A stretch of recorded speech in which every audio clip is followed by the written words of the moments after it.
Okay, what you want to do is remove your tie rod ends. You already broke them loose before you remove the rack. Alright? And you want to measure from here to here. Okay?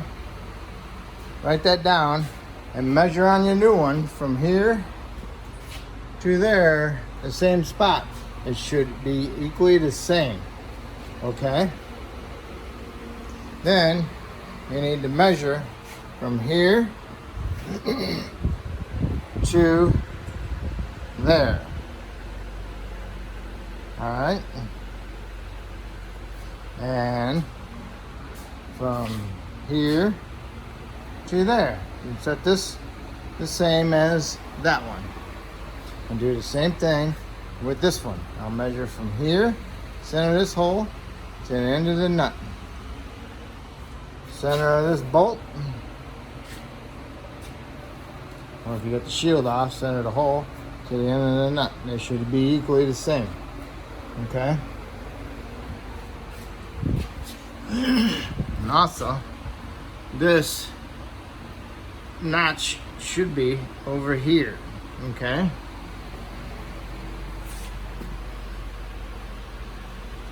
Okay. So, total length equal. That means your rack is fine. Same length. So then you want to set this jam nut to this length from there to there. Do the same thing on the new one. Screw your nut in on the new one to equal that length you measured over there. Measure from the center of this hole to the end of the jam nut. Measure from the center of this bolt to the end of the jam nut. These measurements should be what you measured over there. Okay? Now you can put on your tie rods. If you're getting new tie rods, make sure you compare them to make sure they're the same length.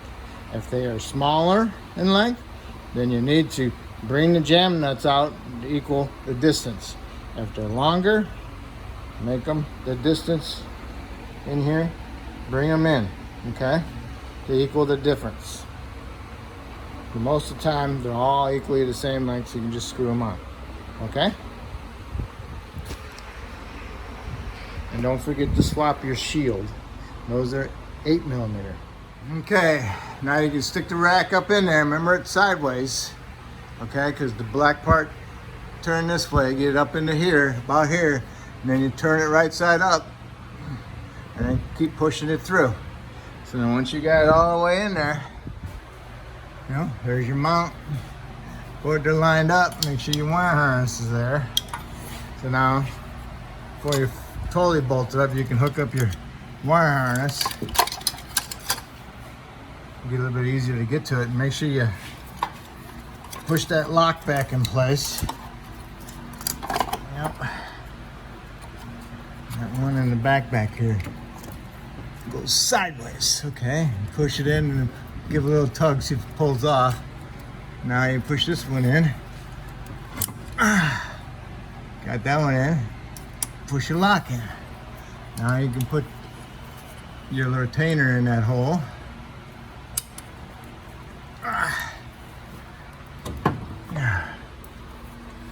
Get a hammer and tap on it. Okay, it's in. Now you can put that bolt on there and tighten it up. Okay, they're just self-tappers, so don't break it off, all right? So now, once you got that on there, then you can put your 2 bolts in and tighten those up. I want to tighten those up to like 45 foot-pounds. Okay, the rack is in, it's all bolted up. You got your electrical connectors connected. Got your ground hooked up. Got this all set. Don't forget, you can put a zip tie in here if you want. And you get your suspension pushed up. Good time now to hook up your O2 sensor. Screw that in there. If you took it out, might not have had to take it out, but I took it out. It's always nice to watch the video ahead of time. Alright, so now, time to put our sway bar back up in there. Take it out exactly the same way you put it in exactly the same way you took it out. All right, get your stabilizer bar bushing bolt started on both sides. Run them down equally, and then go around and tighten them up, okay? And make sure to put anti-seize on them before you get them on the threads so they screw in easily, and hopefully you don't have to ever remove them, but they'll have anti-seize on them, they'll come apart a lot easier, okay? So now, once you got that done, we're gonna raise the subframe up, and we're gonna stick our bolts in there and then get our brackets on there and line them all up, and then snug those up also.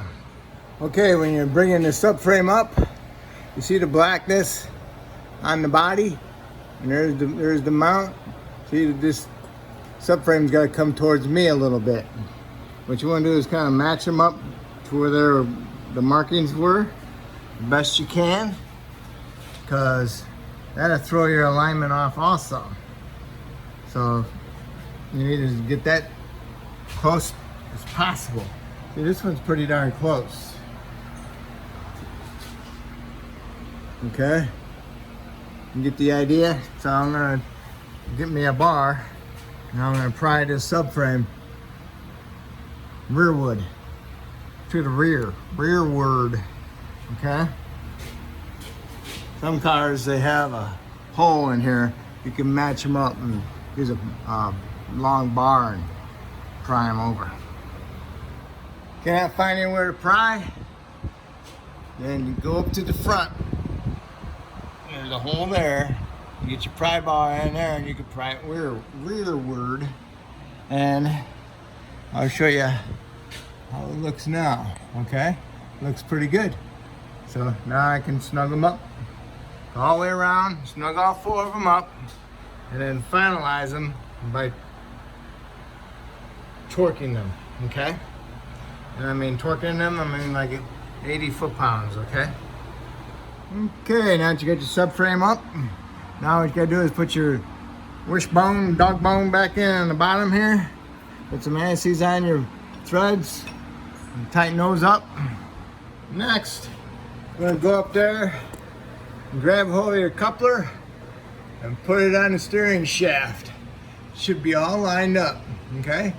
Get started, and then you wanna tap it downward with a little hammer, and then you can put your bolt in there through the slot and then snug it up and then torque it, okay?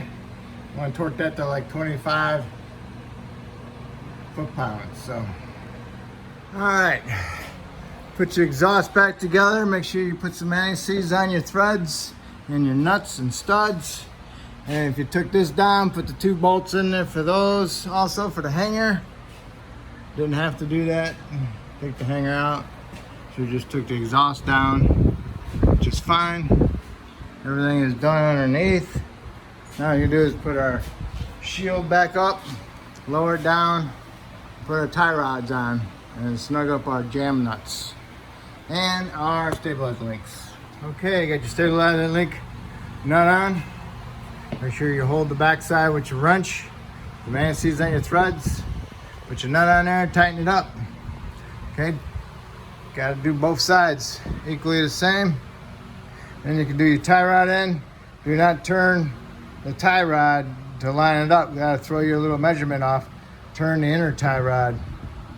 Get like a 13mm wrench on there and turn that thing, or some vice grips, and turn it to line it up. Okay, and then you get your tie rod in there and tighten your nut up with a 21. Tighten it up. Do that on both sides. Put your tires on, and you want to torque those to 100 foot-pounds. And that's it. Lower it down to the ground. Double check your brake pedal. Make sure you got a firm brake pedal. And you can go ahead and program your steering rack to the car. I helped you out doing this video. That's great. Hopefully you can help me out by subscribing, and I appreciate it. And yes, I did say you have to have it programmed.